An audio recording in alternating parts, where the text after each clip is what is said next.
पहले अपने शिव गुरु के चरणों में प्रणाम करती हूँ, मैया पार्वती के चरणों में प्रणाम करती हूँ, लीलम दीदी हरेंद्र भैया के चरणों में प्रणाम करती, सभी गुरु भाई गुरु बहन के चरणों में प्रणाम करती हूँ। मेरे प्रणाम को स्वीकार कीजिए।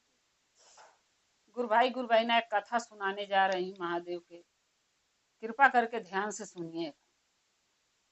ध्यान से सुनने से ज्ञान मिलता है। आधी अधूरी कथा नहीं सुनना चाहिए, क्योंकि शिव गुरु पर अपमान होता है। पूरा कथा सुनने से कथा के रहस्य के बारे में पता चलता, ज्ञान भी मिलता है कि कथा में क्या अच्छा करना चाहिए, क्या नहीं करना चाहिए जो बुरा होता है, क्या करना चाहिए जो अच्छा होता है।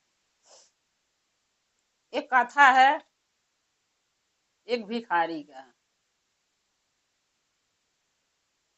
एक भिखारी का कथा है, और वो भिखारी एक ही दरवाजे पर बार बार जाता था।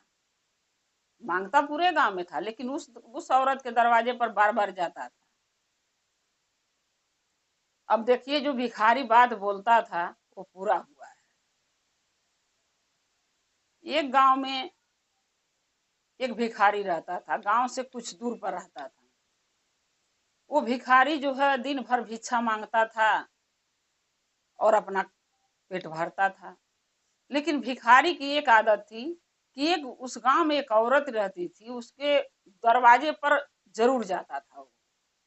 अगर किसी के दरवाजे अगर जाना भूल भी जाता था गांव में, लेकिन उसके दरवाजे वो जरूर जाता था।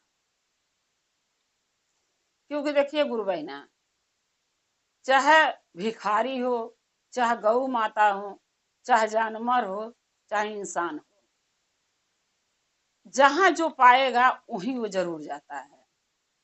बाकी नहीं, जहां अगर पाएगा एक दिन दो दिन जाएगा, किसी दरवाजे नहीं पाएगा तो दोबारा वहां वो जाना नहीं चाहता है। वो भिखारी रोज जाता था उसके दरवाजे, गांव भर घूमता था, मिले ना मिले, लेकिन उसके यहाँ जाता था तो औरत जरूर उसको कुछ न कुछ देती थी।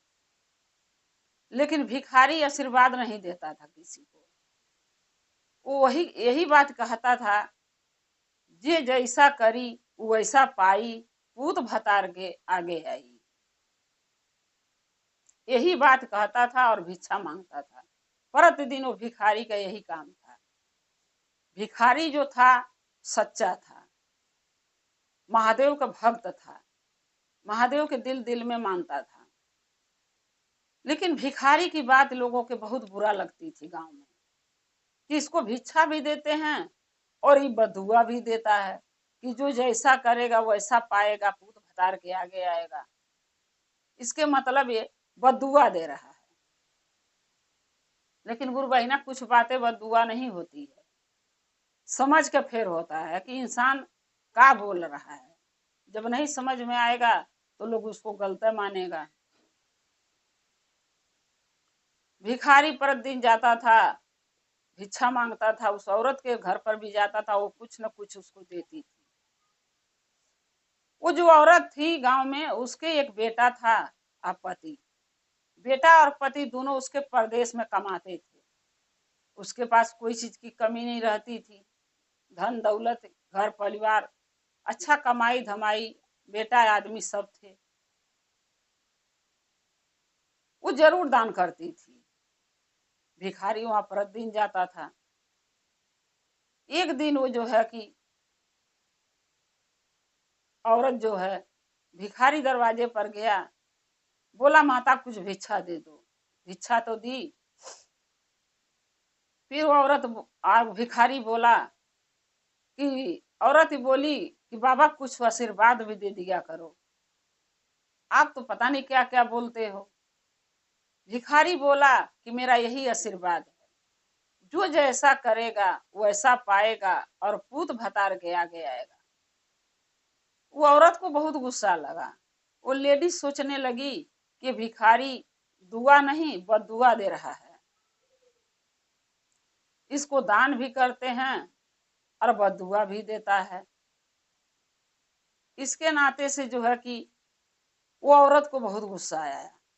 वो लेडीज क्या करी, गुस्से में सोच ली कि कल भिखारी के कुछ ऐसा दूंगी ताकि ये मर जाए, न रहेगा जिंदा, न किसी दरवाजे आएगा, न हमरे दरवाजे आएगा, और नहीं बदुआ देगा किसी को बेटा भतार के। गुरु बहिना, जो मन में इंसान गलत विचार बना लेता, गलत भावना बना लेता है, गलत सोच बना लेता है, वो सोच जो है इंसान के बर्बादी के राह पर ले जाता है। जैसे उस औरत को ले गया, वो लेडीज क्या करी कि जहर डाल के एक रोटी बनाई, मोटी मोटी रोटी बनाई। और जब बिहना भइले फिर भिखारी उसके दरवाजे आया, बोला हे माई, माई कुछ दे दो खाए के, बहुत भूख लगा माई। वो औरत वो मोटी रोटी और सब्जी करके ले आई प्लेट में, उस भिखारी को दी, बोली लो बाबा खा लेना। भिखारी बहुत प्यार से वो रोटी को ले लिया और गमछा लिया था, गमछा में बांध लिया और अपने कुटिया में लेके चला गया। भिखारी सोचा कि खाना धर देता हूँ और नहा धो के महादेव का पूजा भक्ति करके फिर इसको मैं भोग लगाऊंगा, खाऊंगा। लेकिन गुरु बहिना, जब हम किसी के लिए बुरा करते हैं, कोई भी करता है, तो वो बुराई लौट के उसी के पास आता है। भिखारी ने रोटी धर के चला गया, वहीं पास में नदी था नहाने, और नहा के जैसे आया, सोचा कि महादेव के घर में एक फोटो धरा था, पूजा पाठ करता था, सोचा महादेव का पूजा करके फिर खाऊं। भिखारी पूजा कर ही रहा था महादेव के बैठ के, इतने में उस औरत का आदमी और पति दोनों परदेश से कमा के लौट रहे थे। पहले के जमाने में गाड़ी घोड़ा नहीं रहता था, लोग पैदल चलता था। अब वो भी भिखारी जो है कि आ रहा था, भिखारी के, अरे वो औरत के जो बेटा था अब पति दोनों आ रहे थे। आते आते उनको भूख प्यास लग गई रास्ते में, क्योंकि पहले साधन नहीं रहता था कि कोई चले, साधन से पैदल लोग चलते थे। भूख प्यास दोनों लग गई, तो औरत के जो बेटा था वो बोला कि पिताजी मुझे तो भूख और प्यास दोनों लग गई है। बाप बोला हाँ बेटा, हमें भी लग गया है, चलते चलते धूप में हम लोग थक गए हैं। लड़का बोला पिताजी चलिए कहीं बैठते हैं छां देख के। उसका बाप बोला नहीं बेटा, चलो कहीं किसी का घर देख के बैठेंगे, वहां थोड़ा आराम भी कर लेंगे और पानी भी पी लेंगे, फिर घर चले जाएंगे। लड़का बोला ठीक है। जाते जाते उस भिखारी का कुटिया दिखा। लड़का बोला पिताजी बहुत तेज भूख प्यास लगी, अब तो रुक जाओ, चलो देखते हैं कुटिया में कोई तो होगा, गिलास पानी तो मिलेगा। तो वो औरत जो गांव में रहती थी, उसका पति बोला हाँ बेटा चलो। दोनों बाप बेटा मिल के भिखारी के कुटिया पर आए। भिखारी के दरवाजा खड़खड़ाए, भिखारी पूजा कर रहा था, उठ के दरवाजा खोला। दरवाजा खोला तो उससे वो लड़का और उसका आदमी दोनों बोलने लगे, बाप बेटा, कि क्या एक गिलास पानी हमें मिलेगा, बहुत तेज प्यास लगी है। भिखारी बोला हाँ क्यों नहीं मिलेगा, बैठो मिलेगा।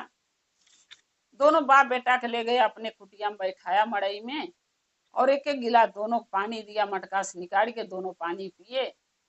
तो पी के अपना आराम से बैठ गए पानी पी के।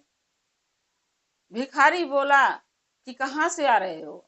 दोनों बोले हम परदेश कमाने गया था, हम लोग आ रहे हैं, अब बहुत तेज प्यास लगा, आपका कुटिया देखा थी, घर चला आया।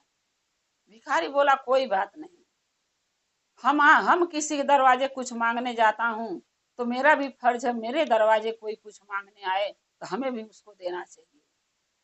ये तो एक दूसरे के लेन देन जीवन में चलता रहता है, कोई हमारा भला करता है तो हम किसी और का भला करते हैं। फिर वो लड़का अपने बाप से बोला पिताजी मुझे भूख भी लगी है। पिता उसका बाप बोला हमें भी तो भूख लगी बेटा, चलो पानी पी लिए, अपने घर खाना खा लेंगे। लड़का बोला नहीं पिताजी अब चल नहीं जाएगा, हमारे इतना तेज भूख लगा, कुछ अगर मिले तो ये भिखारी से मांग के खिला दो ना हमें। उसका बाप बोला भिखारी से कि हे भाई, अगर कुछ भोजन हो तो मेरे बेटे के दे दो। भिखारी बोला कि तुम्हें भी तो भूख लगी होगी। तो बोला हाँ, लेकिन हम अपना भूख बर्दाश्त कर लेंगे, ये बच्चा है, ये नहीं समझ सकता, इसको दे दो खा ले, क्योंकि हमारा बेटा के भूख बर्दाश्त नहीं होता है। भिखारी बोला आटा तो है, कुछ बनाया नहीं हूँ, एक घर गांव में, इसी गांव में एक घर मांगने गया था कुछ भिक्षा, तो एक घर से एक औरत मुझे मोटी रोटी या सब्जी दी है। तुम ऐसा करो, बाप बेटे दोनों मिलके ये मोटी रोटी और सब्जी आधे आधे खा लो। वो आदमी बोला कि अगर हम दोनों खा लेंगे तो आप क्या खाओगे? तो भिखारी बोला कोई बात नहीं, हम आटा रखे हैं, अभी आगे सुनगा के लिट्टी लगा के खा लेंगे। अब भिखारी क्या किया कि दोनों के रोटी तोड़ के आधी आधी मोटी रोटी दे दिया और थोड़ा थोड़ा सब्जी दे दिया। दोनों बाप बेटा खाए और खा के मर गए, क्योंकि वो जो रोटी थी उसमें तो जहर था। ये बात भिखारी को नहीं पता था कि उसमें जहर था। अगर पता होता तो वो नहीं देता, क्योंकि कोई कितनो लाचार मजबूर हो गुरु बहिना, वो किसी का बुरा नहीं सोच सकता, खास करके जान के लेके। जब दोनों मर गए, भिखारी दोनों के चिल्ला रहा, बोला रहा, जगा रहा, कोई दोनों में कोई बोली नहीं रहा। भिखारी की समझ में आ गया कि दोनों मर चुके, लग रहा इस रोटी के अंदर जहर था। वो औरत मुझे जहर दी थी, मुझे मारना चाहती थी, हमारे बदले ये दोनों मर गए। हम तो बहुत बड़ा पाप कर दिया, अगर मैं मर जाता तो सही रहता। हमारे हाथ से रोटी खा के किसी और की मौत हो गई, ये पाप हमें महादेव कभी क्षमा नहीं करेंगे। वो ये बात भिखारी सोच ही रहा था, तौले गांव में हल्ला हो गया। कोई न कोई एक दूसरे से पता लगा लिया कहाँ क्या हुआ है। गांव में हल्ला हो गया कि भिखारी दो आदमी का हत्या कर दिया। अब सब गांव वाले जाने लगे देखने के लिए। अब ये औरत सोचने लगी कि ये भाई हम तो मोटी रोटी बना के भिखारी की दी थी कि खा के मर जाएगा, और भिखारी तो लग रहा किसी और को खिया के मुआ दिया। भिखारी तो बहुत होशियार निकला। ये औरत सोची कि चलो मैं भी चलती हूँ देखने कि कौन है जो मरा है। सब जाके देखे तो कुछ लोग पहचान भी गए कि किसका पति है किसका बेटा है, कुछ लोग नहीं पहचानते थे। औरत ये गई देखी तो इसी का बेटा इसी के आदमी थे। औरत चिल्ला चिल्ला रोने लगी। अब बोली ये भिखारी मेरे बेटा मेरे पति का कत्ल कर दिया, इसको जेल भेज दो, इसको पुलिस बोला, इसको पकड़वा दो। गांव के लोग बोली मिल के फोन किए, पुलिस आई। जब पुलिस आई या भिखारी से पूछताछ की कि भिखारी तुम्हें बताओ दोनों को क्यों मारे, क्या किए थे ये लोग? भिखारी बोला साहब मैंने कुछ भी नहीं किया, मैंने नहीं इनको मारा। पुलिस वाला बोला कि मारे नहीं थे, मरे कैसे दोनों?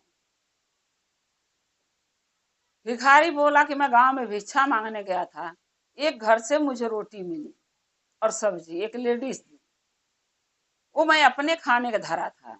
लेकिन ये दोनों परदेश से आए, इनको भूख प्यास लगी थी, पानी पिला और रोटी आधी आधी तोड़ के दोनों को दे दिया, और दोनों ये रोटी खा के मर गए। लेकिन मुझे नहीं पता कि उस रोटी में क्या था, लेकिन मेरे को लग रहा उस रोटी में जहर था। वो औरत मुझे मारने की दी थी जहर रोटी में डाल के बना के, लेकिन देखो हम बच गए और ये दोनों मर गए। पुलिस वाला बोला कि कोई लेडीज दे चाहे कोई दिया, लेकिन तुम्हें नाम तो तुम्हारा ही लगेगा। तो भिखारी बोला हाँ ये तो बात सही है, नाम तो मेरा ही लगेगा, मैं ही दिया हूं तो नाम तो मेरा ही लगेगा। भिखारी बोला कि साहब हमके टाइम दीजिए, उस औरत के घर चलता हूँ, उसी से पूछताछ करिए आप, जो हमके रोटी दी थी। तब तक तो औरत रोते रोते पहुंच गई। औरत जब पहुंची, औरत की जब भिखारी देखा तो बोला कि साहब यही औरत है जो हमको मोटी रोटी दी थी, रोज ये भिक्षा देती थी, लेकिन सब सही देती थी, लेकिन मोटी रोटी में लग रहा है कुछ मिला के दी है। पुलिस वाला बोला कि मैं कैसे मान लूं किसकी रोटी दिया हुआ है? भिखारी बोला इस औरत से पूछो न, मैंने इसको ये बोली आशीर्वाद दे दो, मैंने इसको बोला जो जैसा करेगा वैसा पाएगा, पूत भतार के आगे आएगा। सो हमने ये बात जब बोला तो ये औरत पता नहीं गुस्से में आके रोटी में काट डाल के बना के दे दी हमके। तो पुलिस वाला उस औरत से बोला, कि जो कह रहे हैं वो सच है? वो औरत बोली हाँ। हम ही इनको, ये रोज डेली मेरे दरवाजे पर भिक्षा मांगने जाते थे और एक ही बात ये कहते थे, जो कैसा जैसा करेगा वैसा पाएगा, भूत भतार के आगे आएगा। इसके मतलब ये बददुआ देते थे।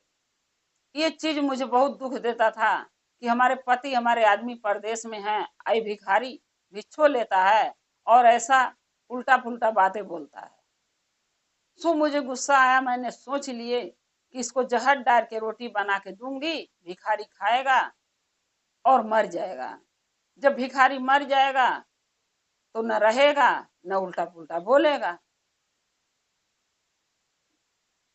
अब पुलिस वाला क्या किया, बोला तूने रोटी बना के दी तो देख तेरा ही बेटा भतार मर गए। तब सोचने लगी वो लेडीज कि भिखारी सही बोलता था। फिर भिखारी बोला कि मैं जो बातें बोलता था उन लोग के चुभता तो था कि ये बददुआ दे रहा है, लेकिन मैं सच बोलता था। अब देखिए, जो मैं बोलता था, जो जैसा करेगा वैसा पाएगा और पूत भतार के आगे आएगा। अगर इंसान, कोई औरत, कोई आदमी बुरा कर्म करता है तो किसके ऊपर पड़ता है? बेटा पर और आदमी पर। चाहे वो लेडीज करे बुरा कर्म, चाहे आदमी करे। सो ये रोटी बना के दी मुझे मारने के, मर गया इसका बेटा, तो हमारे लिए बुरा सोची और वो बुराई लौट के इसी के घर पे आ गिरा, यानी इसी के ऊपर आ गया कि बेटा भी चला गया, आदमी भी चला गया। अब वो औरत बोली, भिखारी के गोड़ हाथ जोड़ने लगी कि हमें माफ कर दो, हमसे जो गलती हुई है क्षमा कर दो, लेकिन हमारे पति, हमारे आदमी कैसे जीवित कर दो। भिखारी बोला कि मैं ये नहीं कर पाऊंगा, क्योंकि कोई मैं जादूगर थोड़ी ना हूं तुम्हारे आदमी और तुम्हारे पति के मैं जीवित कर दूं। तुम्हारा कर्म ऐसे था, तुम कर्म खराब करी, हमारे लिए बुरा सोची तो तुम्हारा बुरा हो गया। जो दूसरे के लिए गड्ढा खोदता है कि वो आदमी वो गड्ढा में गिर जा, कहीं उसके लिए कुआं खोदा होता है, वो भी वो कुआं में गिरता है। इस कथा से गुरु बहिना यही सीख मिलता है कि जब हम किसी के लिए बुरा सोचते हैं, बुरा समझते हैं, बुरा करना चाहते हैं, तो वो बुरा प्रभाव, बुरा असर हमारे भी परिवार पर पड़ता है। वो बुराई लौट के हमारे भी घर आती है। दूसरे के बुरा कैले के चक्कर में इंसान अपना नुकसान अपना बुरा कर लेता है। इसीलिए किसी के साथ बुरा नहीं करना चाहिए, अच्छा करना चाहिए कि जब हम किसी के साथ अच्छा करेंगे तो हमारे साथ भी अच्छा होगा। महादेव, हमारे भोले बाबा यही कहते हैं कि जब तुम किसी का भला करोगे तुम्हारा मैं भला करूंगा, तुम किसी के साथ अच्छा करोगे तुम्हारे साथ मैं अच्छा करूंगा, तुम किसी की सहायता करोगे तुम्हारा सहायता मैं करूंगा, तुम किसी का दुख दूर करोगे तुम्हारा दुख मैं दूर करूंगा। इसीलिए कहते हैं कि अच्छा करो और अच्छा पाओ। जो जैसा करता है वैसा ही फल पाता है। जैसे वो भिखारी बोलता तो सही था, वो गलत नहीं बोलता था, लेकिन उस औरत के सोच के अनुसार उसको गलत लगा और भिखारी के मारना चाहती थी, बुरा करना चाहती थी, और उसी के आदमी और उसी के बेटा मर गए, उसी के साथ बुरा हो गया। इसलिए इस कथा से गुरु बहिना सीख लेना चाहिए कि किसी के साथ बुरा नहीं करना चाहिए, अच्छा करना चाहिए, ताकि महादेव हमारे साथ अच्छा करें। एक कथा गुरु के चरणों में रखती हूँ। अगर एक कथा गुरु बहिना आप लोगों के अच्छा लगा, शुरू से अंत तक आप देखी हैं, तो कमेंट में लिख के जरूर भेजना, चैनल को सब्सक्राइब कर लेना। जो नया नया कथा मैं अपने चैनल पर डालती हूँ आप तक आसानी से पहुंचे।